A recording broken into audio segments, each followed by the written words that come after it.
Circle for the planet, circle for each soul, for the children of our children.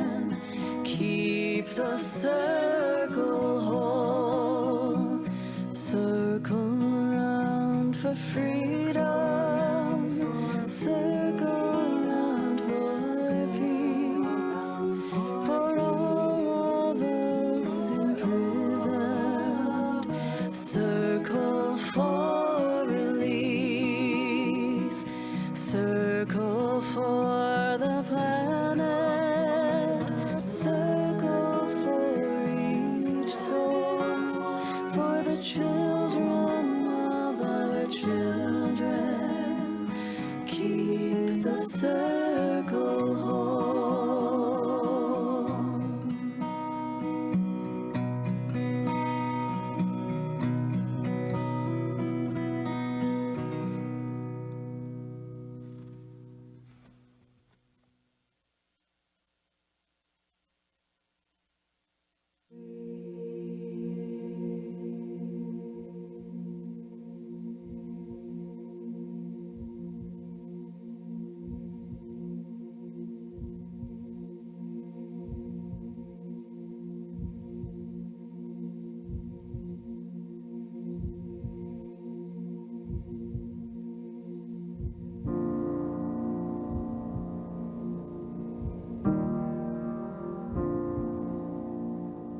We ring this bell 3 times. The first is to call us into relationship with those to whom we owe a debt, our forebears who preceded us here and once occupied this land most of us now call home.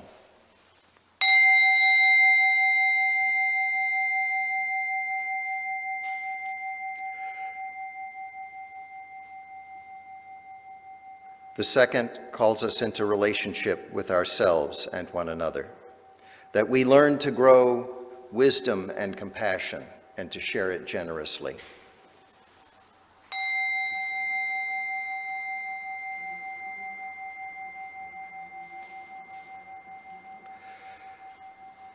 And the third calls us into relationship with our children's children, out to the seventh generation, helping us to realize that what we do now will be felt by those who come after us.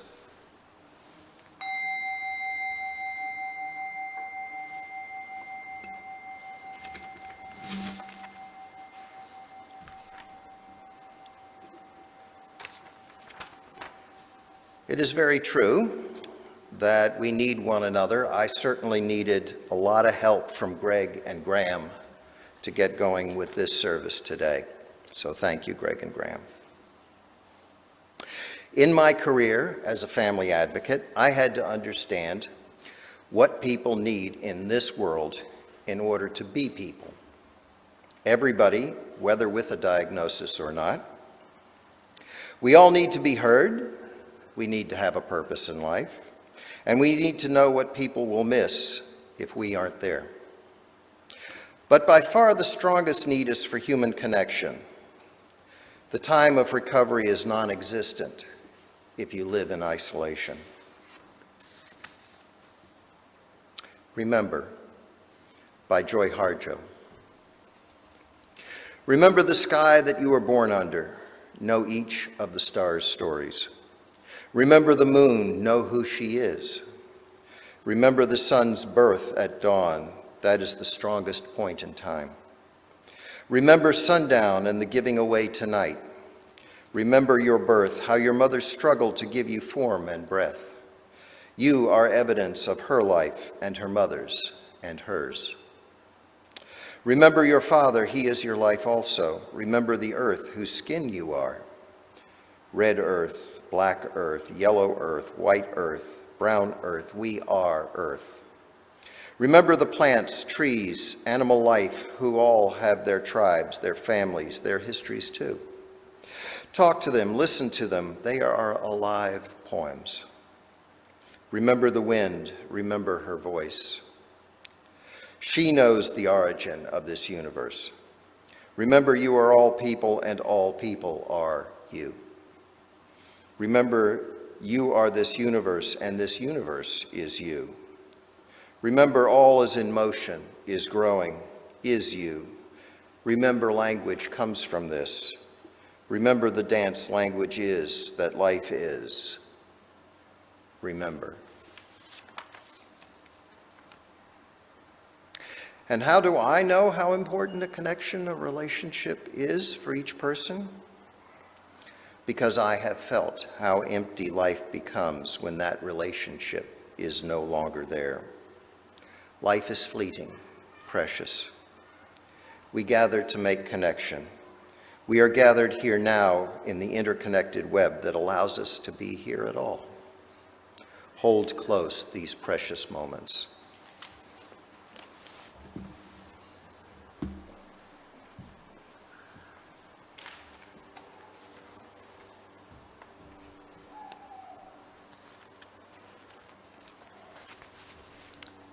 Good morning. Welcome to Mission Peak Unitarian Universalist Congregation. My name is Annette Bringen, and I'm a member of the board. We are so glad that you joined us this morning. Unitarian Universalism is a radically inclusive, non-doctrinal, non-dogmatic, open-minded, and open-hearted faith. We are all coming at truth from different paths. We gather together across different identities, experiences, and beliefs to affirm and promote the inherent worth of every person. Together, we work to love this world, to heal the hurt in ourselves and one another, and to be the change we'd like to see in the world.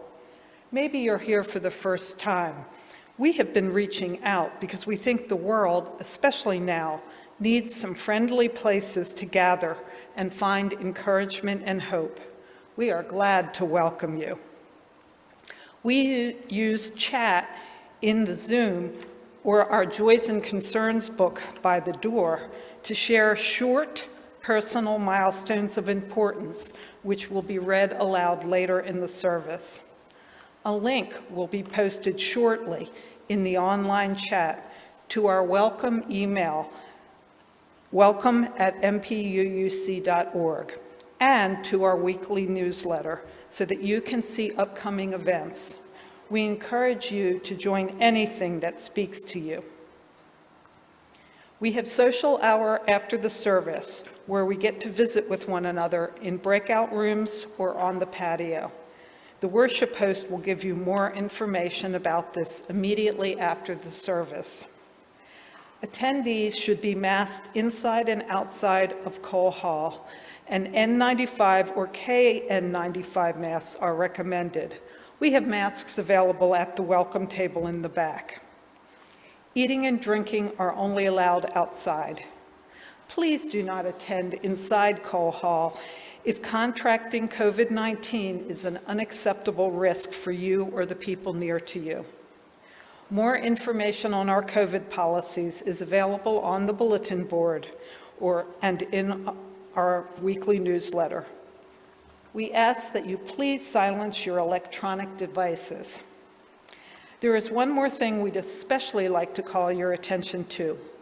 Our annual congregational meeting will be held next Sunday, June 5th, immediately after the service. We have a number of items to vote on. Details on the meeting were sent out to members via an email on May 22nd. We will need a quorum of voting members, so please mark your calendar and plan to attend. As a reminder, while all are welcome, only active members are allowed to vote. If you hear or see something in this morning's service that inspires you or makes you laugh or brings you hope, please share it on social media or just tell a friend. We are trying to start a wave of love and justice with every gathering. Thank you for joining us.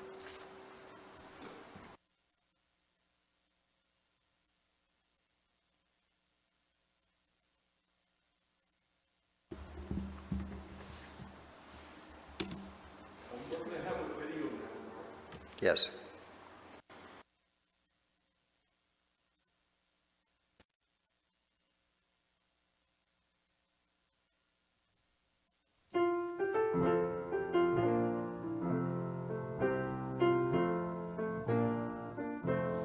There is more love somewhere.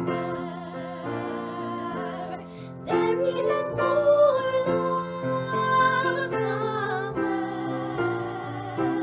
I'm gonna keep on till I find it. There is more love somewhere. There is more hope somewhere. There is more hope somewhere. I'm gonna keep on till I find it. There is more hope somewhere. There is more peace somewhere. There is more peace somewhere. I'm gonna keep on till I find it. There is more peace somewhere. There is more joy somewhere. There is more joy somewhere. I'm gonna keep on till I find it. There is more joy somewhere.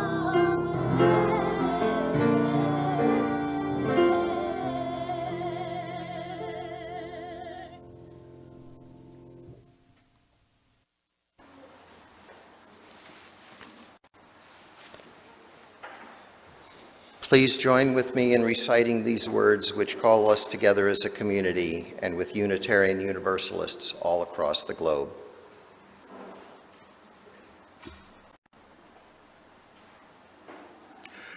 We light this chalice to remind ourselves to treat all people kindly, because we are all one family, to take good care of the earth, because it is our home, to live lives full of goodness and love, because that is how we shall become the best people we can be.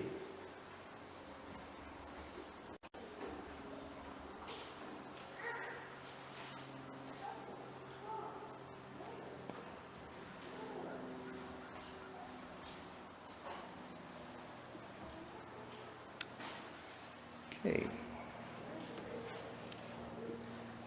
This is the story for all ages.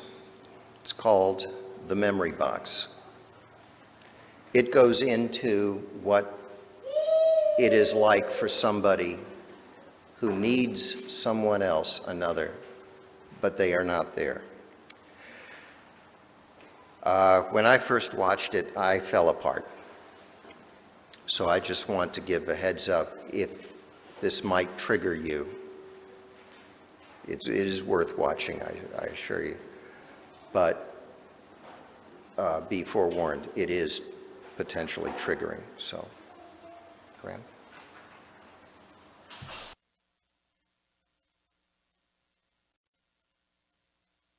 The Memory Box, a book about grief by Joanna Rowland. Illustrations by Thea Baker. I watched it fly higher than the trees, above the clouds, past where I couldn't see. I was so sad. But not as sad as I am now. I can always get another balloon, but I can never have another you, and I miss you.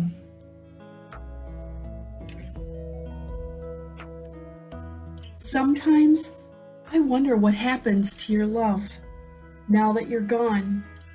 Did it die too? Because I'm scared I'll forget you. Sometimes I wish I could still give you a hug. I would hug you so tight in a great big bear hug and never let go. So I'm making a box so I won't forget you, with our memories like sand from the beach where we played and left footprints as we ran from crashing waves. I want to go everywhere you've been. I want to go everywhere we've been. Everywhere we wanted to go. I want to go to places that help me think of you. I look around and I remember. It makes me smile. Then I find the perfect thing for my memory box. Some days are good. I laugh, I smile. Other days I wonder if I'll ever stop feeling sad that you're gone. But I always think of you. So many things remind me of you. Today, I'm asking everyone about their favorite memories of you.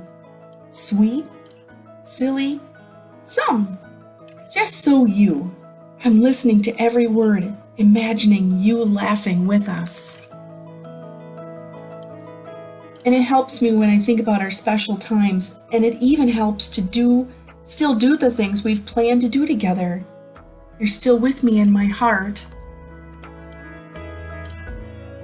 Now I'm making new memories. My first time on a roller coaster, trying a new sport, exploring a new place. I'll always share these memories with you. I was afraid I would forget you, but I won't.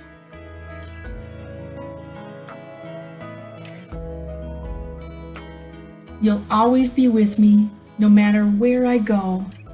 Whenever I miss you, I'll think of you, and I'll never forget.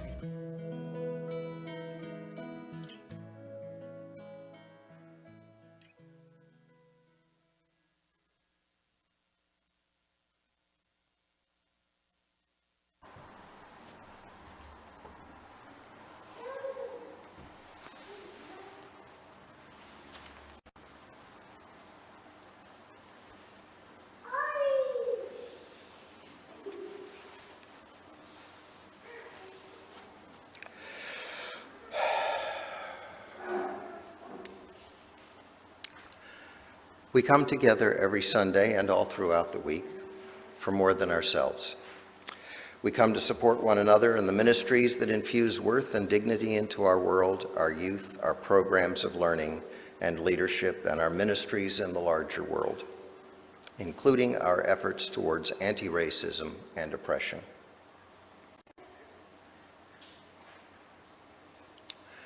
And on the screen and on the order of service and drilled into you for weeks on end are the three ways that you can donate. So you can mail a check to that address. You can just drop the envelope with check or cash into the slot that's here at Cole Hall, just down at the end. And you can pay online through PayPal. PayPal, though they charge us 3% for that. So all kinds of good ways it can be done. So thank you for supporting and sustaining the efforts of our members, friends, and staff. Your contributions make loving, learning, and leadership more possible.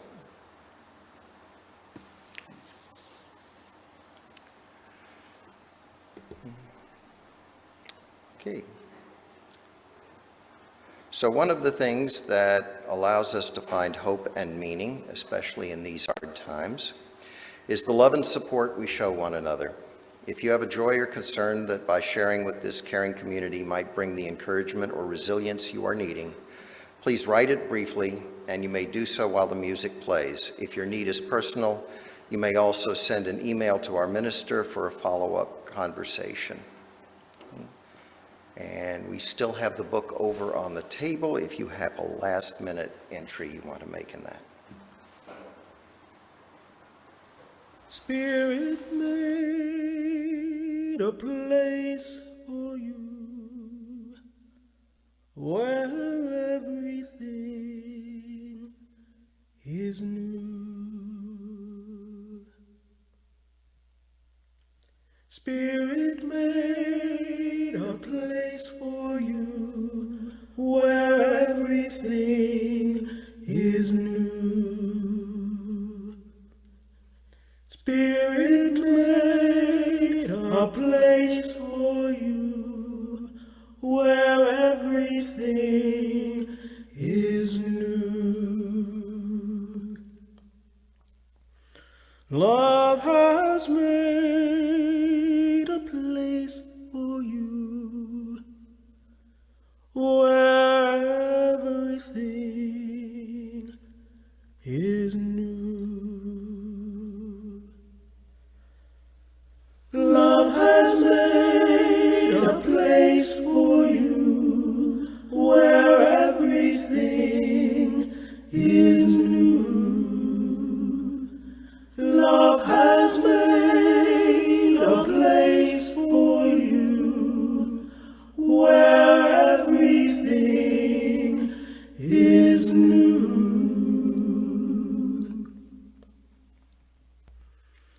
Grace has made a place for you where everything is new.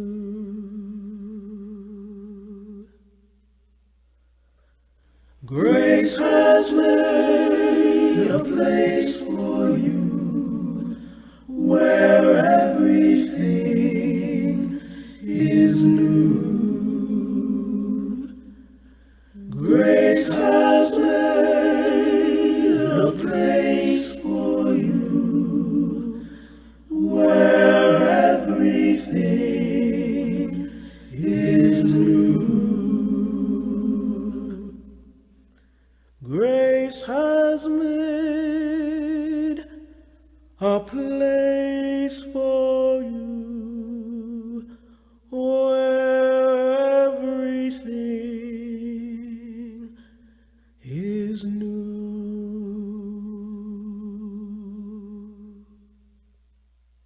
Spirit made, grace has made a place for you.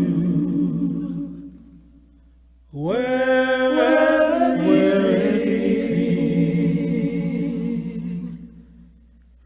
is new.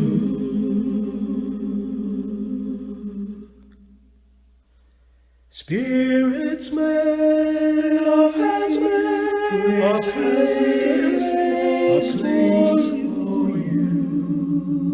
Where everything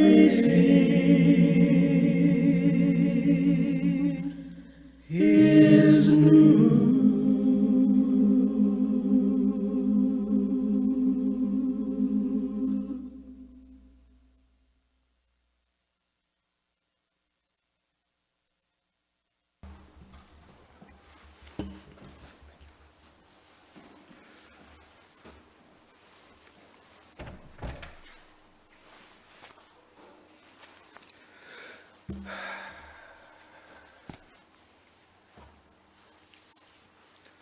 Michelle Wallace, to everyone.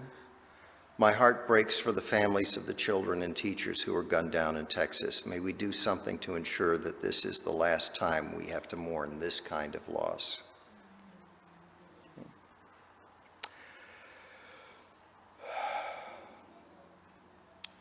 Be it so.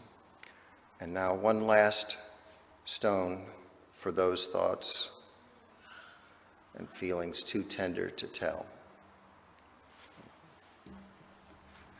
Thank you.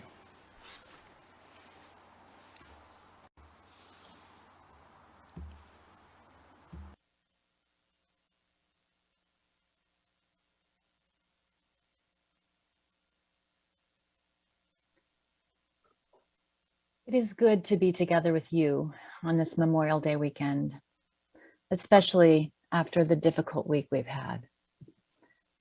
I'd like to ask that maybe we sit in several minutes of silence together in honor of the young lives that were lost and all the lives that were lost. And I will bring us out of silence with a poem by Ellen Bass.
The Thing Is by Ellen Bass. To love life, to love it even when you have no stomach for it, and everything you've held dear crumbles like burnt paper in your hands, your throat filled with the silt of it. When grief sits with you, its tropical heat thickening the air, heavy as water, more fit for gills than lungs. When grief weighs you down like your own flesh, only more of it, an obesity of grief, you think, how can a body withstand this? Then you hold life like a face between your palms, a plain face, no charming smile, no violet eyes, and you say, yes, I will take you. I will love you again.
I am sending you light to heal you, to hold you. I am sending you light to hold you in love. I am sending you light to heal you, to hold you. I am sending you light to hold you in love. No matter where you go, no matter where you've been, you'll never walk alone. I feel you deep within. So I am sending you light to heal you, to hold you.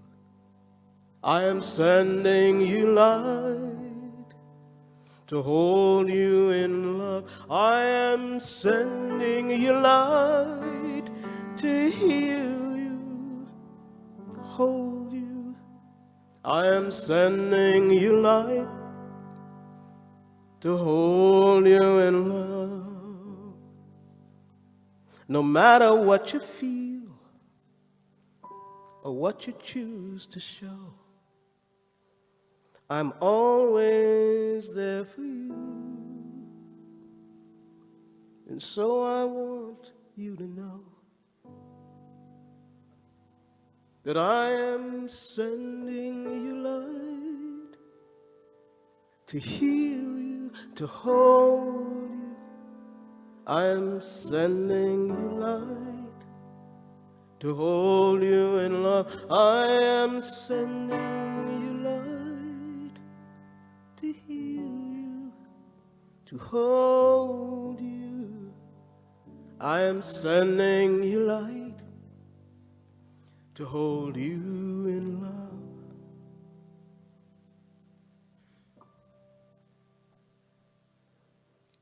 I walk the path with you. Go slow, dear one, don't hurry. I'll go just like you need to go. There is no need to worry. 'Cause I am sending you light to heal you, to hold you. I am sending you light to hold you in love. I am sending you light to heal you, to hold you. I am sending you light to hold you in love.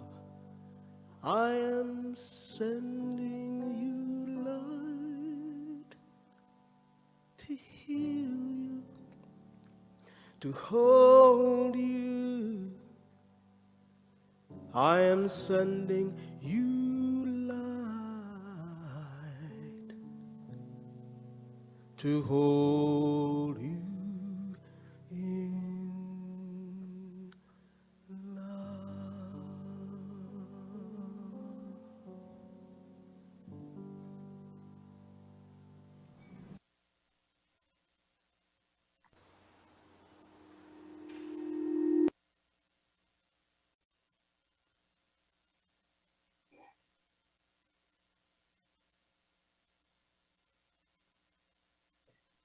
The poem I chose this morning by Ellen Bass ends in a hopeful note. But I confess that I'm not ready to feel hopeful quite yet, to love life again in a country where the lives of 19 children can so easily be taken, along with the 2 adults who were murdered while trying to protect them. It seems that we don't even have time to recover from one horror when another one occurs. In our grief, our fear, our outrage, we come together this morning because what do we have in the face of the most senseless and suffering imaginable, if not one another?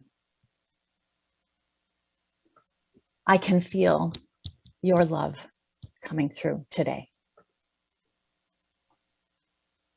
Many of my wise colleagues have been writing and posting this week about their thoughts about the root causes of the unprecedented levels of gun violence that we are experiencing in this country, naming things such as racism, extreme political polarization, lack of mental health services, and income inequality as the root cause.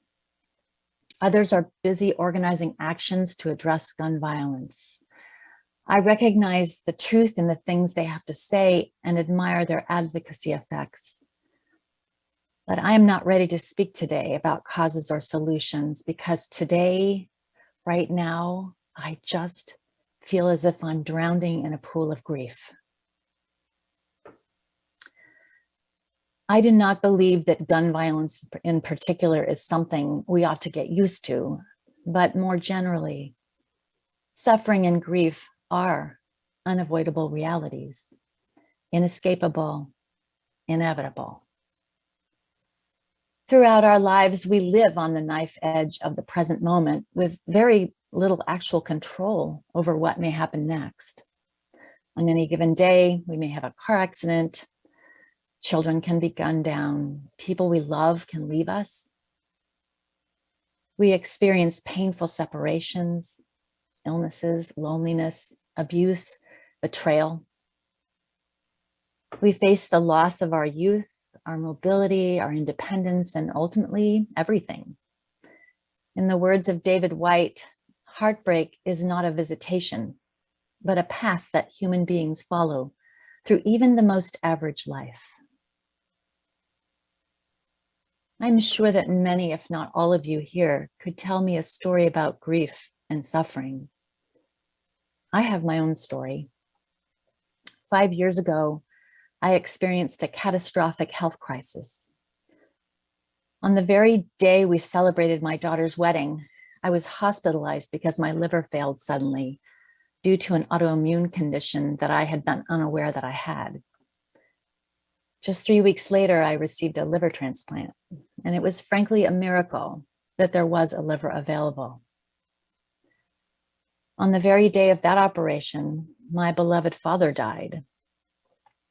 And the impact of those simultaneous events blew my life apart. In a matter of a few weeks, I was transformed from a self-sufficient, competent minister and mother and wife to a grieving, shaking invalid who couldn't write her own name or stand unassisted, let alone hold down a job in ministry. My journey back to health was very gradual. My body healed faster than my heart.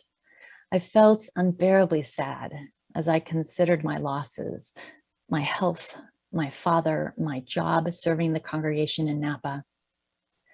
I also grieved for the teenager whose tragic death and gift of life allowed me to keep living. It took me years to recover, but slowly I did. My journey back to physical health and emotional wellness could best be described using an analogy I came across, which imagines life as a long road trip. If my life was like a long car trip, I can tell you that in the first few months after the transplant, I was not in control of the car. My grief was driving. Gradually, with lots of support, things began to shift. And after a year or so, it felt like my grief was still in the car with me, but it was no longer driving. I imagined it in the passenger seat. Eventually, my grief stopped talking to me, even though it was still in the car. I could see it if I looked around for it, but basically, I was able to get back in the driver's seat. And now, 5 years later, I feel as if I'm alone in my car again. My grief will never be gone. I'll always miss my father and my former congregation. I miss my former healthy self, who did not need to worry about the various serious side effects of anti-rejection medications, one of which is that my immune system is compromised, and that's why I'm not with you this morning in person.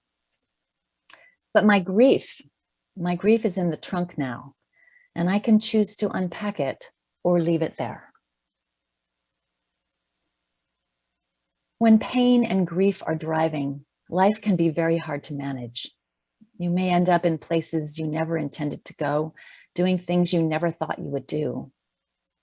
And perhaps this metaphor will be useful in these times or at some other time in your life, and maybe not. But even if it doesn't resonate with you, consider that it may be the experience of others around you, especially this week, and summon up all the care and compassion that you can for yourself and each other.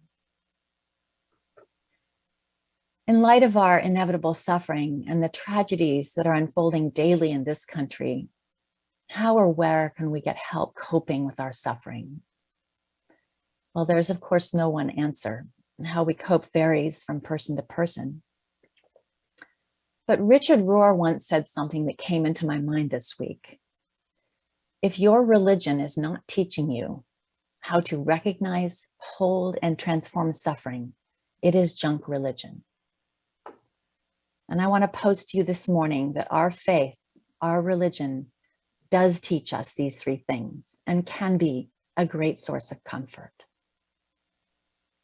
First of all, what does it mean to recognize suffering? Well, that seems pretty obvious. To recognize a thing is to acknowledge it, to name it. In congregations across America, Unitarian Universalists and others are gathering this morning to express their grief and rage. In our congregations, it will not be business as usual. Ministers will offer sermons that have been quickly rewritten for the occasion. Candles will be lit, voices will lift and lament, and tears will be shed. Unitarian Universalists will not be dressing up the loss of these children as anything other than what it was, our failure as a nation to protect our children and a preventable tragedy resulting in unfathomable loss. What does it mean then to hold suffering?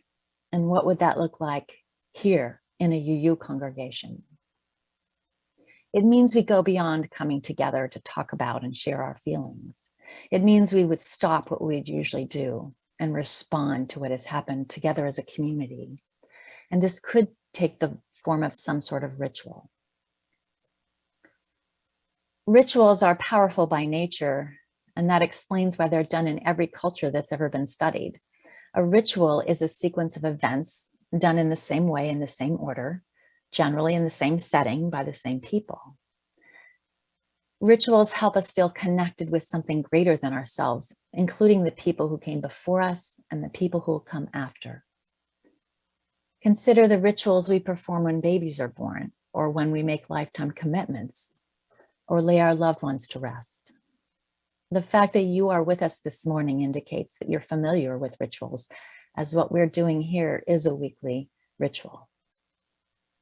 Rituals provide frameworks within which it is safe and appropriate to express feelings, celebratory ones, as well as the grief and heartbreak we're experiencing today. Ritual gatherings around death and grief allow us to be recognized as people who are experiencing grief, which lessens the isolation that can close in around us when we lose someone we love. And in every congregation I have ever been in, the ritual of publicly expressing joys and sorrows is offered, just as you did this week. In addition, this week, in response to our grief, congregations will be holding special services and candlelight vigils. This is a place where our grief can be seen and shared, and that is how we hold the suffering we experience and witness. In addition to those rituals, we have something else to help us manage our personal grief, and that is our Unitarian Universalist perspective and theology.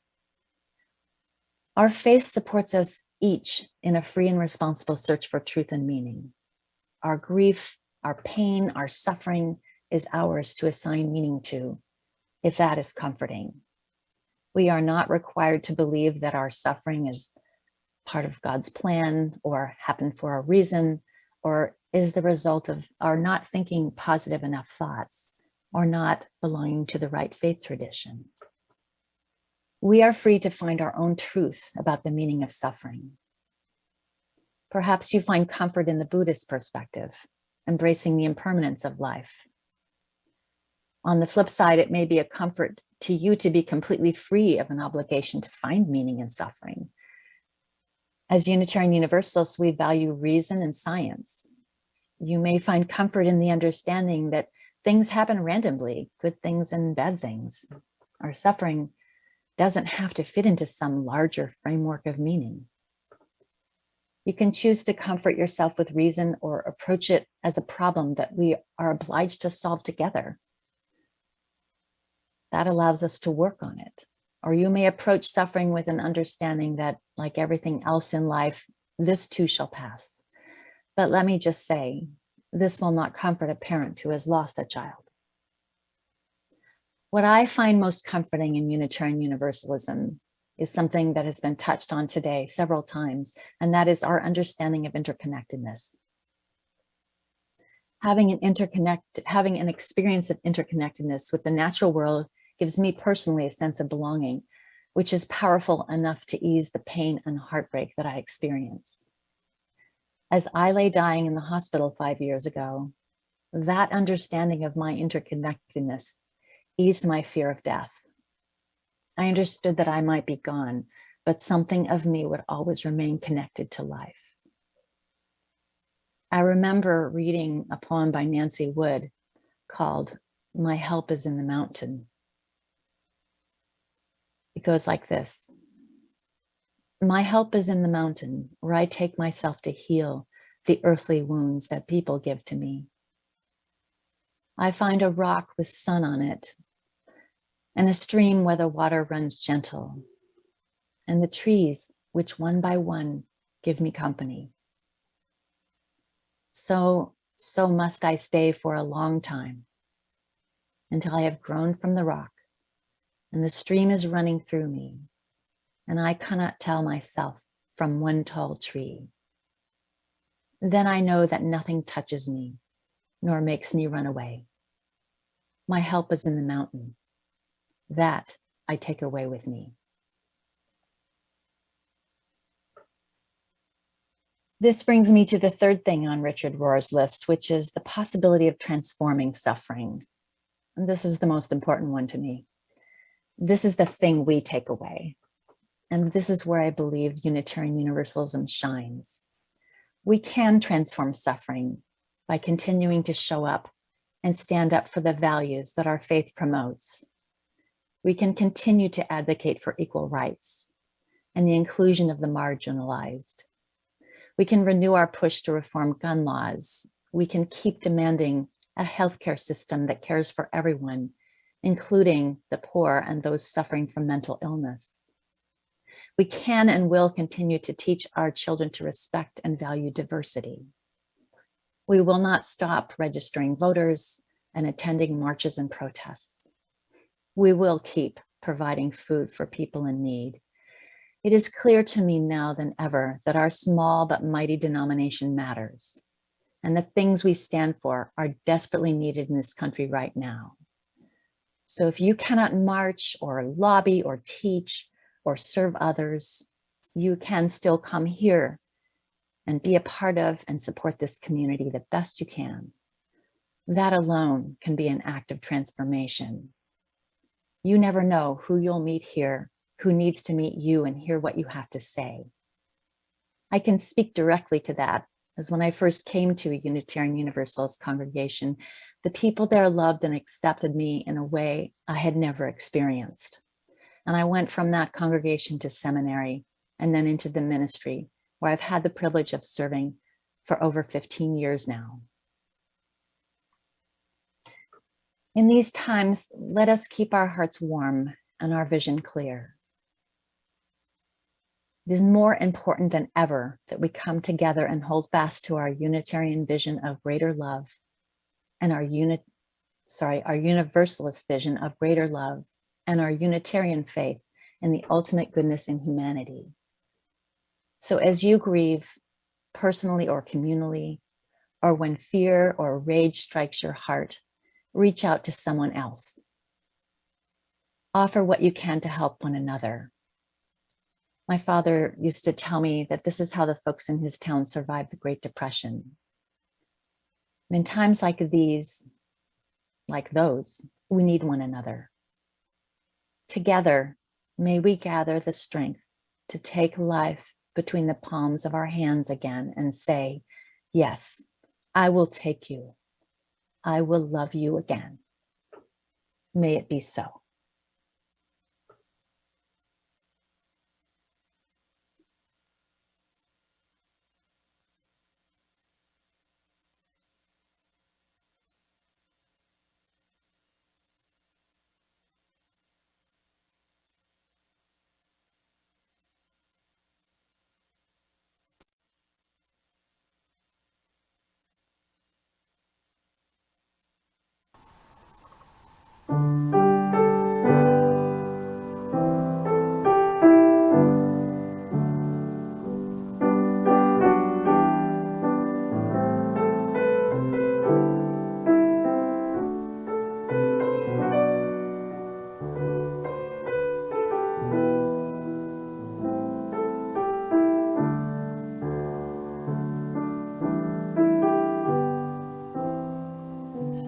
Though I may speak with bravest fire, and have the gift to always die, and have not love, my words are vain as sounding brass and hopeless gain.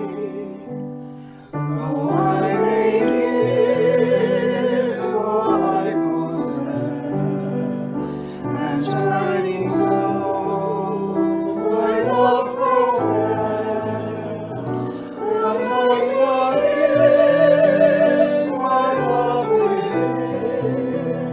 The prophet soon turns strangely thin.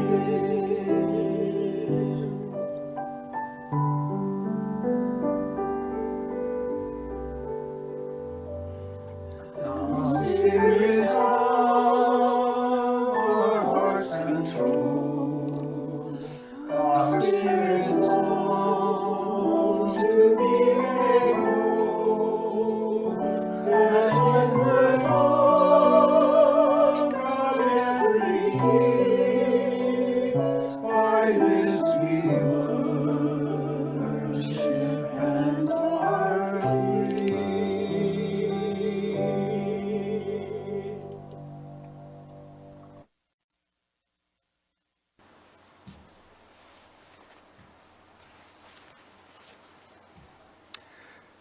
Please join with me in reciting these words to extinguish our chalice. We extinguish this flame, but not the light of truth, the warmth of community, or the fire of commitment. These we carry in our hearts until we are together again.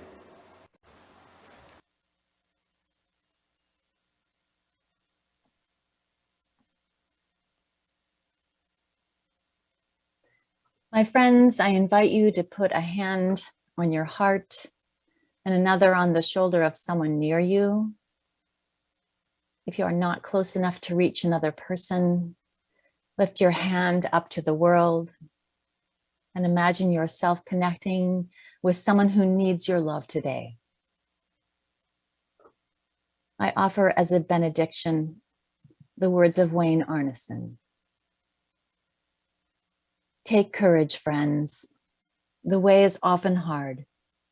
The path is never clear, and the stakes are very high. For deep down, there is another truth. You are not alone. Amen. May it be so.